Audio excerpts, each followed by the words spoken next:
नमस्कार दोस्तों, future zone institute के इस ऑनलाइन प्लेटफार्म पर आपका पुनः एक बार फिर स्वागत है और मैं हूं आपके साथ सन्नी यादव। तो देखिए दोस्तों, हमारा जो है जीव विज्ञान चला हुआ था और जीव विज्ञान में हम जो कोशिका है, सेल के बारे में अध्ययन कर रहे थे और सेल के हम जो कोशिकांग है, सेल के जो पार्ट्स है, उनके ऊपर हम बात कर रहे थे। तो अगर हम बात करें अब तक बच्चों, तो हमने जो सेल वॉल है, सेल वॉल के बारे में पढ़ लिया, जो सेल मेम्ब्रेन है उसके बारे में पढ़ लिया हमने, केंद्रक के बारे में हमारी बात होगी, राइबोसोम के बारे में बात होगी हमारी, इसी के साथ डीएनए हो गया हमारा, जो आरएनए है आरएनए पे चर्चा कर ली, गुणसूत्र पे चर्चा कर ली, जीन पे चर्चा कर ली। तो चलिए आज अब अगले कोशिकांग की ओर बढ़ते हैं बच्चों, जिसका नाम है माइटोकॉन्ड्रिया।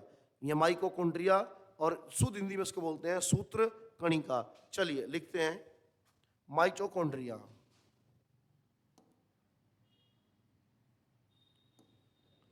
तो लिखेंगे बच्चों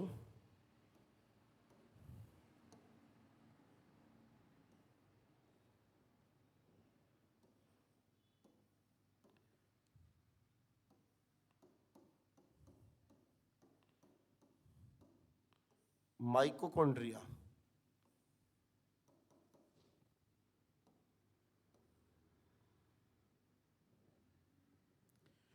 माइटोकॉन्ड्रिया लिख दिया बच्चों। चलो इसके बारे में देखते हैं, इसका खोजकर्ता कौन है, किसने इसके विषय में बताया, उन सारी चीजों को जो है देखते हैं बच्चों। अगर माइटोकॉन्ड्रिया के हम बारे में बात करें तो माइटोकॉन्ड्रिया की जो खोज करने वाले व्यक्ति थे वो दो थे, जिसमें एक का नाम था ओल्टमैन और एक का नाम था फ्लेमिंग।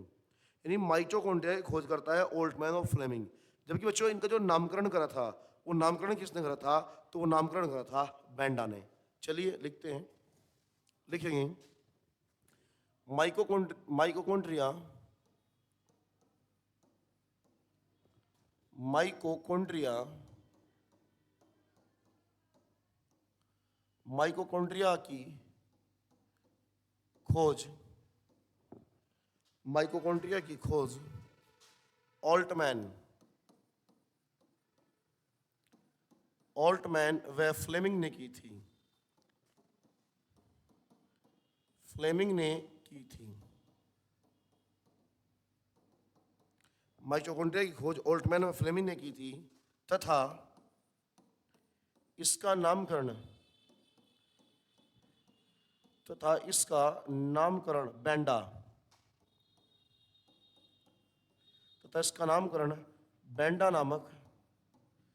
इसका नामकरण बेंडा नामक वैज्ञानिक ने किया था।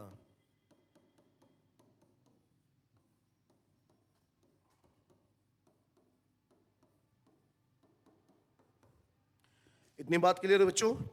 यानी कि जो बच्चों माइटोकॉन्ड्रिया है, तो माइटोकॉन्ड्रिया का जो खोज करता है वो था बच्चों ओल्टमैन और फ्लेमिंग। कौन था? ओल्टमैन और फ्लेमिंग था माइटोकॉन्ड्रिया का खोज करता।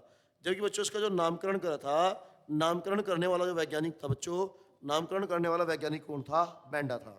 ठीक है, उसके बाद हम आगे बढ़ते हैं, लिखेंगे माइटोकॉन्ड्रिया को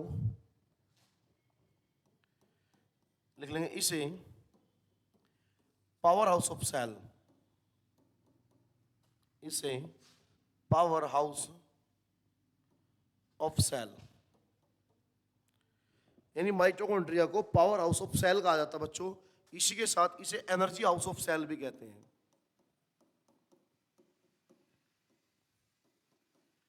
एनर्जी हाउस ऑफ सेल,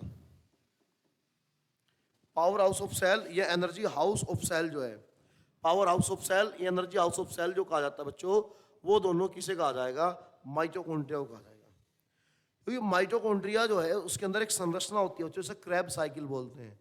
वो जब क्रैब साइकिल चलती है तो क्रैब साइकिल के चलने से जो माइटोकॉन्ड्रिया है वो जो एनर्जी है, जो ऊर्जा है, वो पैदा करता है।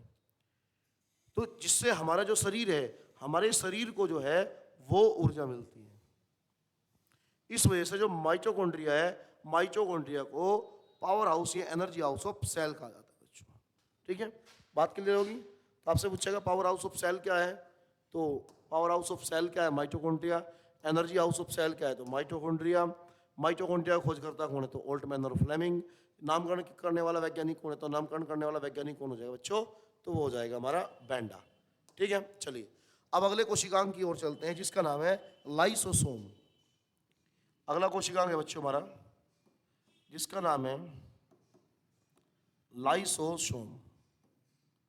लाइसोसोम अगले कोशिकांग का नाम है बच्चों हमारा लाइसोसोम। तो लिखेंगे इसका खोजकर्ता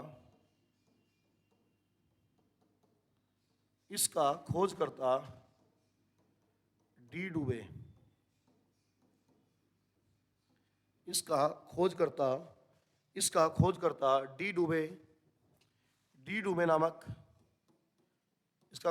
डी डुबे नामक वैज्ञानिक था।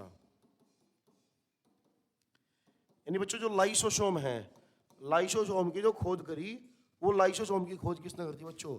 तो लाइसोसोम की जो खोज करी थी बच्चों वो करी थी डी डुबे ने। किसने करी थी लाइसोसोम की खोज बच्चों? तो लाइसोसोम की खोज करने वाला वैज्ञानिक कौन था बच्चों? तो लाइसोसोम की खोज करने वाला वैज्ञानिक था डी डुबे। ठीक है। अगर हम बात करें बच्चों तो इसमें एक एंजाइम है, लाइसोसोम के अंदर एक एंजाइम है जिसका नाम है हाइड्रोलाइटिक एंजाइम। तो लिखेंगे लाइसोसोम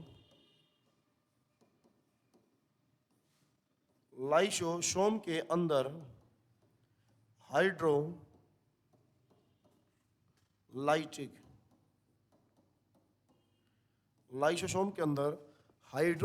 नामक एंजाइम पाया जाता है। हाइड्रोलाइटिक नामक एंजाइम पाया जाता है। हाइड्रोलाइटिक एंजाइम पाया जाता है। ठीक है। अब ये हाइड्रोलाइटिक एंजाइम क्या करेगा बच्चों? बात सुनो। यानी कि जैसे हमारी सेल है, ये हमारी बहुत सारी कोशिकाएं हैं, हमने मान लिया।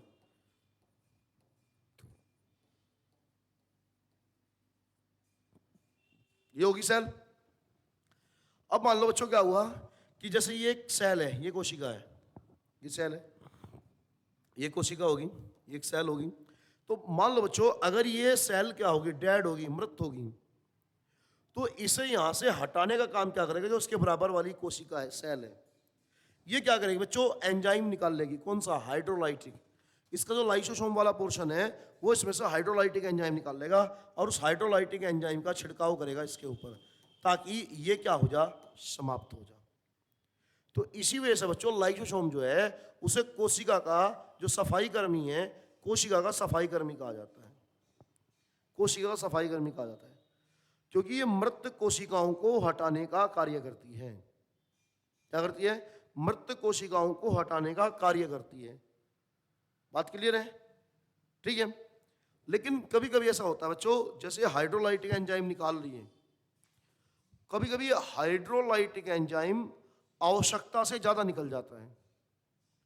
और जब हाइड्रोलाइटिक एंजाइम ज्यादा आवश्यकता से ज्यादा निकल जाता है तो वो कोशिका खुद अपने आप को समाप्त कर लेती है। जब खुद अपने आप को समाप्त कर लेती है तो इसी वजह से इसे कहा जाता है कोशिका की आत्मघाती थैली। तो चलिए लिखते हैं बच्चों, लिखेंगे सुसाइड बैग।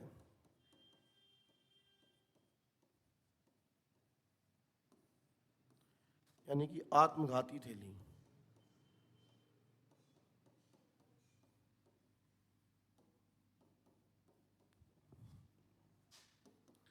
इसी के साथ बोल देंगे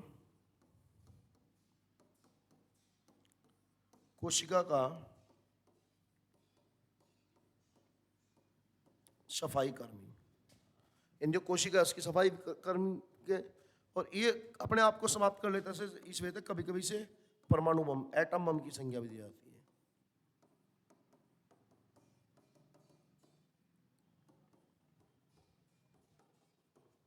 तो ये सारे के सारे जो बच्चे नाम हैं ये किसके? हमारे लाइसोसोम के नाम है। तो नहीं हमारे यहाँ पे क्लियर हुई लाइसोसोम का खोजकर्ता कौन है? डी डुबे। लाइसोसोम के अंदर एक एंजाइम होगा हाइड्रोलाइटिक एंजाइम, और ये जो है लाइसोसोम की हमारी क्या होगी बच्चों? ये इसके उपनाम होंगे। आत्मघाती थैली होगी, कोशिका सफाई कर्मी होगा, और इसके साथ परमाणु बम। ये जो एटम बम है, एटम बम की जो संज्ञा है वो भी बच्चों इसे दी गई है। इतनी बात क्लियर है? इतनी बात क्लियर है बच्चों? चलिए अगर लाइसोसोम के बारे में हम एक बिंदु और लिखें तो हम ये लिख सकते हैं बच्चों कि जो प्लांट सेल है, जो पादप कोशिका है, उनमें लाइसोसोम नहीं पाया जाता। तो लिखेंगे नोट डाल के,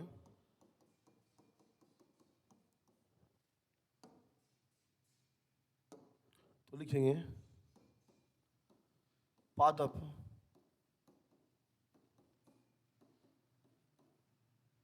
पादप कोशिकाओं में लाइसोसोम,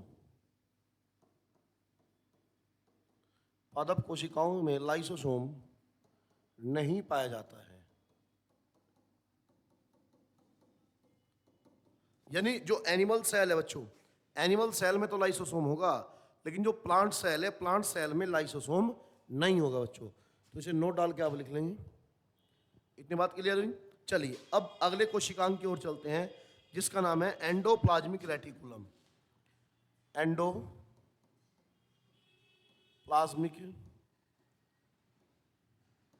रेटिकुलम, जिसे हिंदी में बोलते थे बच्चों अंतः प्रदवी जालिका।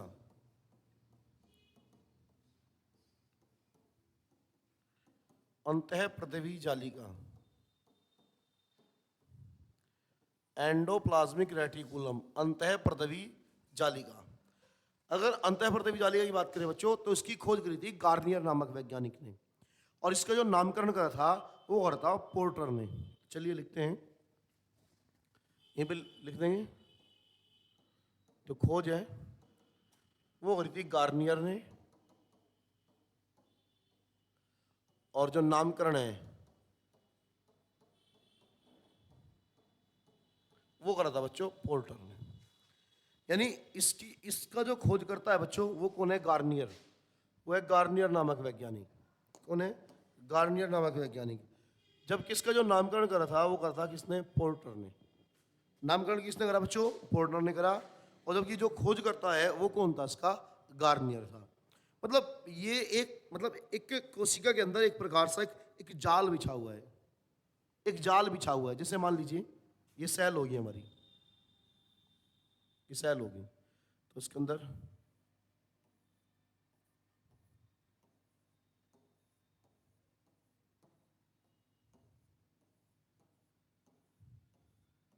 इस प्रकार से बच्चों जो एंडोप्लाज्मिक रेटिकुलम है वो इस प्रकार से जो है वो बिछा हुआ, एक जाली की तरह बिछा हुआ है। शॉर्ट बच्चों इसे एंडोप्लाज्मिक रेटिकुलम को शॉर्ट में जो बच्चों वो ईआर बोल देते हैं। ठीक है, तो अब ये क्या है? ये पूरी कोशिका में फैला हुआ है और एक प्रकार से कोशिका को थाम के रख रखा है, खींच के रख रखा है। ठीक है, एक खिंचाव दे रखा है इसने। तो इस वजह से जो एंडोप्लाज्मिक रेटिकुलम है इसे कोशिका का कंकाल तंत्र भी कहते हैं। तो चलिए इसे भी देखते हैं, लिखेंगे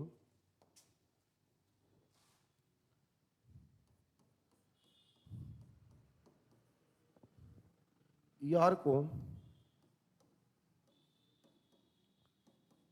को कोशिका का कंकाल तंत्र, यार को कोशिका का कंकाल तंत्र भी कहा जाता है।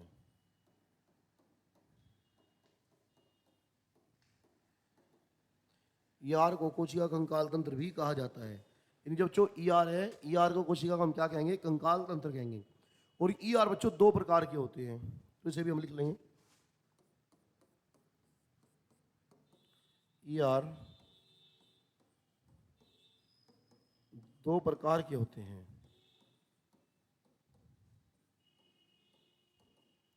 ईआर दो प्रकार के होते हैं। पहला होता है बच्चों स्मूथ ईआर,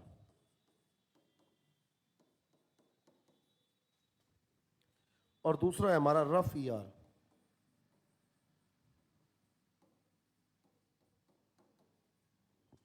इसे हम बोल देंगे मुलायम अंतः प्रदवी जालिका, और इसे बोल देंगे बच्चों हम कठोर अंतः प्रदवी जालिका। कठोर अंतः प्रदवी जालिका। बात क्लियर है? ये स्मूथ हो जाएगा और ये क्या हो जाएगा? ये रफ हो जाएगा। ये रफ ईआर है और ये क्या हो जाएगा? हमारा स्मूथ ईआर हो जाएगा। इतनी बात क्लियर है? अब स्मूथ और रफ का देखो, जो स्मूथ ईआर है ये प्लेन है वो जो रफ ईआर है, जो हमारा रफ ईआर है, तो इस पे जो राइबोसोम है, राइबोसोम के कण लगे हुए हैं।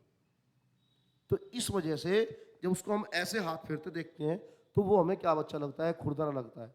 इस वजह से रफ ईआर कहा जाता है। तो इस पे लिख लेंगे, लिख लो, इसकी सतह पर राइबोसोम, इसकी सतह पर राइबोसोम के कण लगे होते हैं।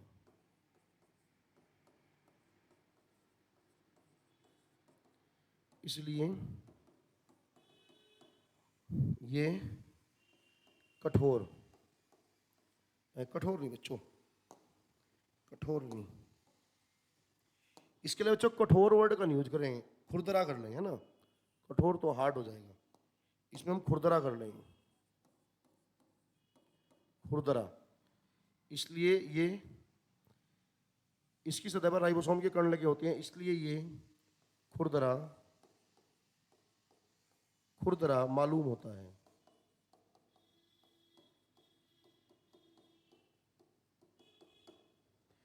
बात क्लियर होगी बच्चों। वो स्मूथ इसलिए है क्योंकि उस पर राइबोसोम के कण नहीं है। रफ इसलिए है क्योंकि इस पर राइबोसोम के जो कण है बच्चों वो लगे हुए हैं। ठीक है, यानी कि जो एंडोप्लाज्मिक रेटिकुलम है, एंडोप्लाज्मिक रेटिकुलम को कोशिका का बच्चों क्या कहा जाएगा, कंकाल तंत्र कहा जाएगा। बात क्लियर। चलिए अब आगे बढ़ते हैं अगले कोशिकांग की ओर। अगला जो कोशिकांग है हमारा वो है गोल्जी बॉडी। क्या बच्चों, गोल्जी बॉडी।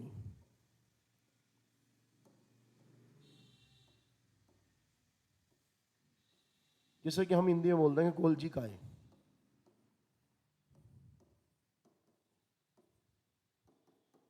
और इसमें लिखेंगे इसकी खोज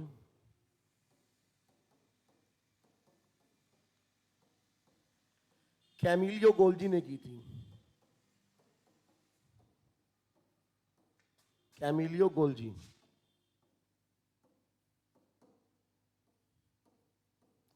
इसकी खोज कैमिलियो गोल्जी ने की थी।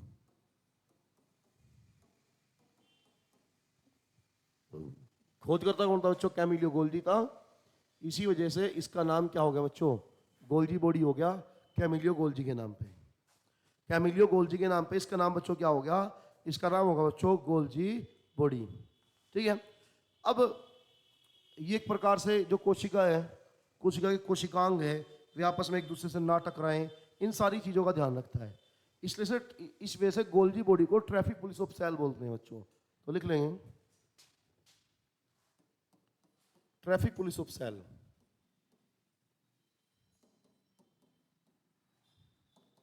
ट्रैफिक पुलिस ऑफ सेल हो गया। और इसी के साथ बच्चों इसे मदर ऑफ सेल भी कहा जाएगा। मदर ऑफ सेल, जैसे माता का कार्य होता है बच्चों का ध्यान रखना कि बच्चे आपस में ना लड़े, तो ये सारे काम गोल्जी बॉडी करती है। तो इस वजह से गोल्जी बॉडी को ट्रैफिक पुलिस ऑफ सेल और मदर ऑफ सेल भी कहा जाएगा। ठीक है, अगर पूछता है मदर ऑफ सेल क्या है तो गोल्जी बॉडी है, ट्रैफिक पुलिस ऑफ सेल क्या है, गोल्जी बॉडी है। गोल्जी बॉडी का खोजकर्ता कौन है, तो खोजकर्ता कौन हो जाएगा बच्चों को, कैमिलियो गोल्जी हो जाएगा। ठीक है, इतनी बात क्लियर है। चलिए अब इसके बाद आगे चलते हैं अगले हिस्से में। कोशिका के अंदर एक कोशिकांग और है, एक सेकंड रुकेंगे बच्चों, पानी पी लूं मैं, उसके बाद कंटिन्यू करते हैं चीजों को।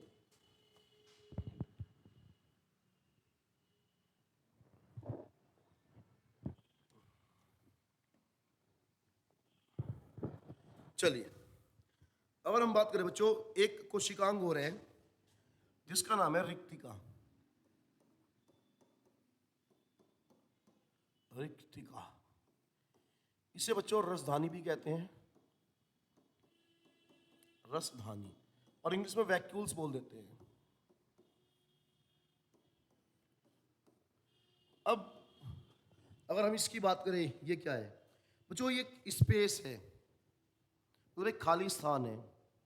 इसका काम होता है जो पोषक तत्व हैं उनको संग्रहित करना भविष्य के लिए। कि मान लीजिए आपने 4 दिन खाना नहीं खाया, 5 दिन खाना नहीं खाया, तो ऐसी परिस्थिति में आपकी बॉडी में जो पोषक तत्व है, न्यूट्रिएंट्स हैं, उनकी कमी ना हो, तो इसलिए पहले ही रिजर्व रखने का काम करता है रिक्तिका, इसलिए इसे स्टोर हाउस ऑफ सेल बोलते हैं या पॉकेट ऑफ सेल बोलते हैं। तो चलिए लिखेंगे,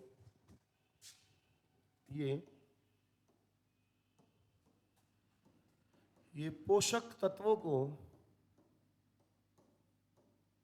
संग्रहित, ये पोषक तत्वों को संग्रहित करने का कार्य करता है, स्टोर करने का काम करेगा। किसे? जो पोषक तत्व है, जो न्यूट्रिएंट्स हैं, उन्हें बच्चों ये स्टोर करने का काम करेगा। तो इस वजह से इसे हम क्या बोल देंगे? इसे बोल देंगे हम storehouse of cell, storehouse of cell. और इसी के साथ बच्चों हम इसे बोल देंगे pocket of cell, pocket of cell. यानी कि पॉकेट ऑफ सेल क्या है? तो रिक्तिका है। स्टोर हाउस ऑफ सेल क्या है बच्चों? तो भी स्टोर हाउस ऑफ सेल क्या है बच्चों? रिक्तिका है। इतनी बात क्लियर होगी? इतनी बात क्लियर होगी कि ट्रैफिक पुलिस ऑफ सेल कौन था बच्चों? तो वो गोल्जी बॉडी था। ठीक है। मदर ऑफ सेल क्या था? तो गोल्जी बॉडी था। स्टोर हाउस ऑफ सेल क्या है? तो रिक्तिका है। पॉकेट ऑफ सेल क्या है? तो रिक्तिका है। तो चलिए अब अगले बढ़ते हैं। अगला है हमारा बच्चों प्लास्टिड, लवक। लवक इसे इंग्लिश में बोलते हैं हम प्लास्टिड।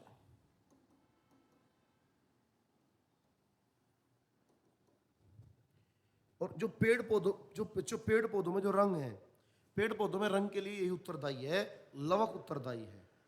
ठीक है। अगर लवक ना हो तो पेड़ पौधों में रंग नहीं होंगे। तो लिखेंगे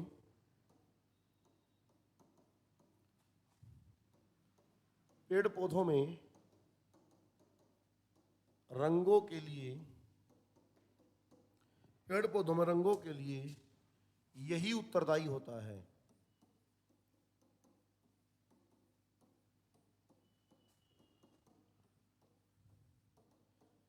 और लवक 3 प्रकार के होते हैं, और लवक 3 प्रकार के होते हैं। पहला है बच्चों क्लोरोप्लास्ट।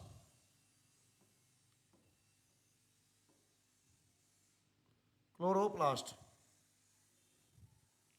पहला क्या होगा बच्चों? क्लोरोप्लास्ट।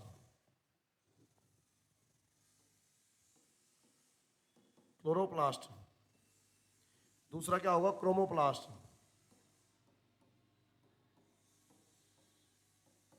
और तीसरा क्या होगा? ल्यूकोप्लास्ट।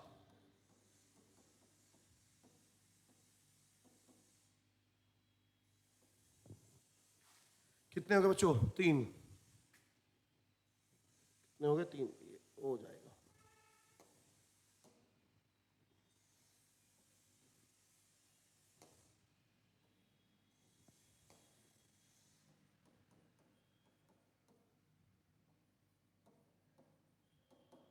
ये हो गया ल्यूकोप्लास्ट।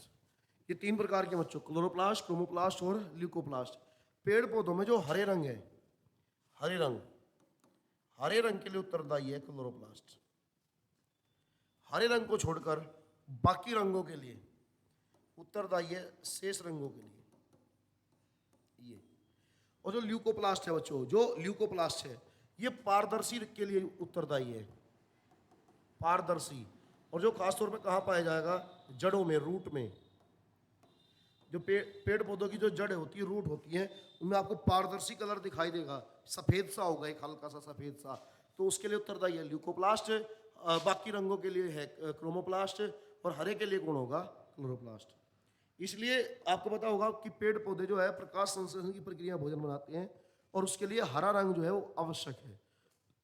और हरे रंग कौन दे रहा है? क्लोरोप्लास्ट। तो इसमें से क्लोरोप्लास्ट को पेड़ पौधों के जो कोशिका का किचन भी कहते हैं। तो लिख लेंगे क्लोरोप्लास्ट, क्लोरोप्लास्ट इज द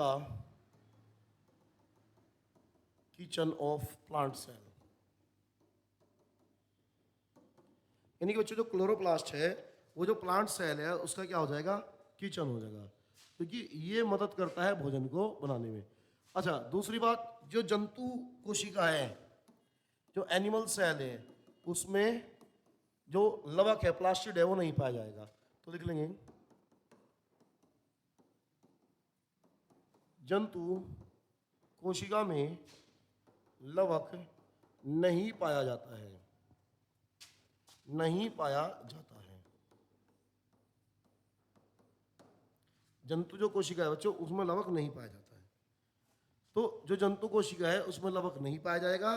जो प्लांट्स है, प्लांट सेल है, उनमें ही लवक पाया जाएगा। ठीक है बच्चों। तो अगर बात करें, ये हमारे बच्चों कोशिकांग थे, जो कोशिका के अंदर अंग पाए जा रहे थे। कोशिका हमने पहले ही चर्चा कर ली थी कि कोशिका कितने प्रकार की है, तो दो बताया था, प्रोकैरियोटिक है, यूकैरियोटिक है। इसके अलावा जो है एक कोशिकीय, बहुकोशिकीय, ये हमारी शुरुआत में बात हुई थी। तो ये हमारी बच्चों आज लास्ट क्लास थी सेल के ऊपर, साइटोलॉजी के ऊपर। अब नेक्स्ट क्लास में मिलेंगे तो नया टॉपिक शुरू करेंगे बायोलॉजी के। तब तक के लिए जय हिंद।